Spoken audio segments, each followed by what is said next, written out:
Well, I think it's about time that I did another movie review because I haven't done one in such a fucking long time. Let's get this one out of the way. Uh, what a better way to return to the land of movie reviews than with a review of Transformers Dark of the Moon. That's a weird title. Doesn't that almost sound like a classic Pink Floyd album, which, by the way, is actually referenced within the film?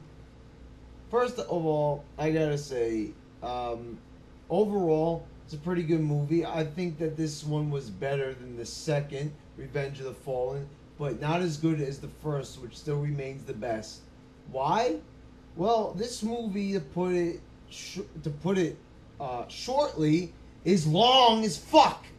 This movie is like outrageously long, clocking in at 2.5 hours, and it could have easily been trimmed down to a lot less, 2 hours, even less than that. None of the other Transformer movies are that long. Well, actually, the second one was quite long, and I even said in my review 2 years ago of it. Yeah, check it. I actually have a review 2 years ago. If you haven't already seen it, Revenge of the Fallen.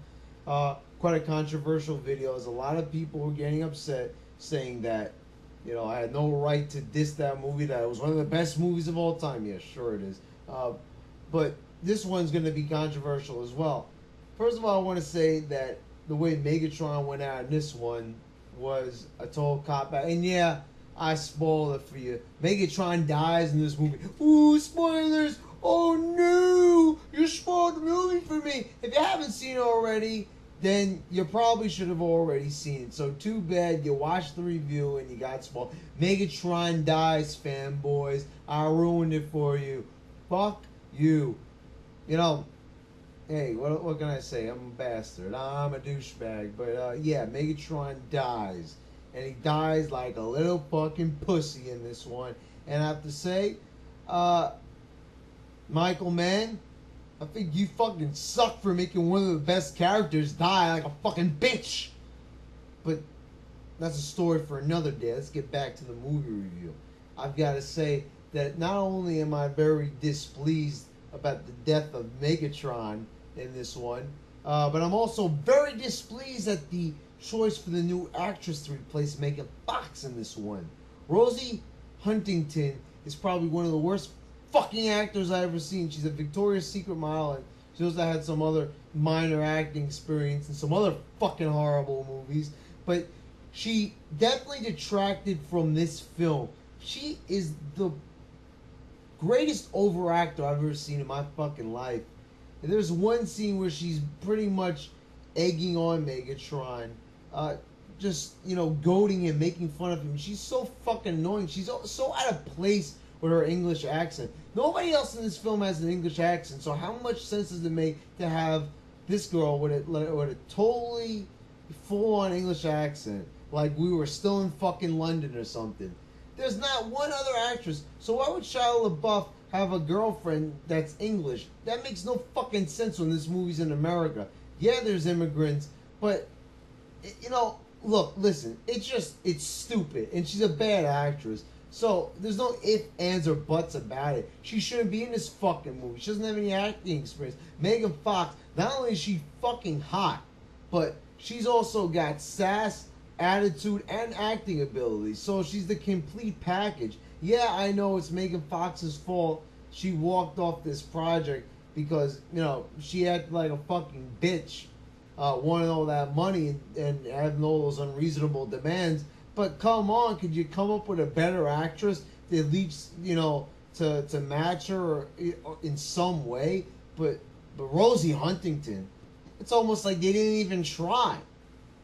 Shia LaBeouf, I think, is a great actor, and some people might say that he's not. He's got a lot of haters also on the internet and elsewhere. But I think that he does a pretty good job in this film, and I got to give him credit where credit's due. I think that he does a great job, and but that's it. That's it for Transformers. That's the end of it. That's the last one. Do I think they fucked it up?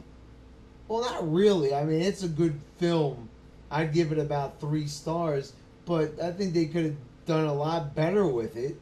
For being the last one, it's just such a shame that it had to go out without Megan Fox being in it. I look back to the first Transformers, and I just see perfection. The perfectly paced movie. You had Megan and Shyla in there. You just had the right amount of comedy. It was perfect. But this one is good too. And do I recommend it? Yes, definitely. I didn't see it in 3D. I saw it in a regular format. That's another thing. Let me get a quick rant in on this. 3D. 3D is an old fucking technology, and while they might have perfected it in certain ways, or at least improved it, it's still not amazing or anything. Just because something pops out at you doesn't mean it's worth, like $10 extra to go see it. No. I'm not gonna pay extra to see a movie. Sometimes it's not even all that impressive. It's 3D. Wow, it pops out of you. Big fucking whoop. Who really cares? I'll take a regular movie over that any day. But if you want to go see it in 3D, if that's your thing, go right ahead. Doesn't matter as long as you see it. If you've seen the last two, you definitely have to see this one. It's like you don't even have a fucking choice in the matter. So, yeah, go see it. But be ready for a little bit of disappointment.